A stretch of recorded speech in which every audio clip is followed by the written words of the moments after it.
Saaxiibayaal waxaan idinla wadaagaynaa 3 qaab oo dumarka caloosha ay ku jaraan, aadna u fudud. Haddii aad tahay dumar, gaar ahaan kuwooda caloosha leh, muuqaalkan faa'iido badan ayaa kuugu sugan ee haatan ka faa'iidayso. Mahadsanid, siina gaarsii walaalaha Soomaaliyeed ee arrinkani jecel inay sameeyaan. Mid ka mid ah ammaanta ay dumarka ugu jecel yihiin in lagu ammaano waa inay dhexdeeda yar tahay. Suugaan badan ayaa lagu xusay haweenka dhexda yar, gabar walbana hamigeeda waa inay heerkaasi joogto.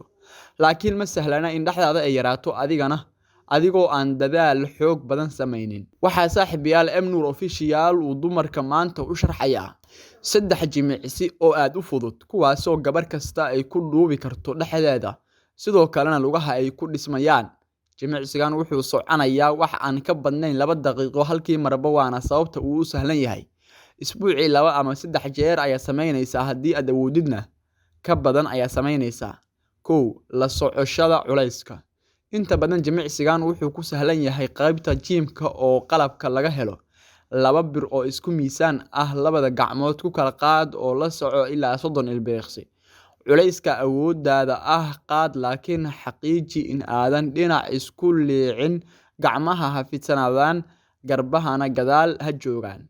Qaabkan wuxuu jarayaa xeyrta caloosha wuxuuna dhisayaa lugaha qaybtooda hoose iyo cajirada.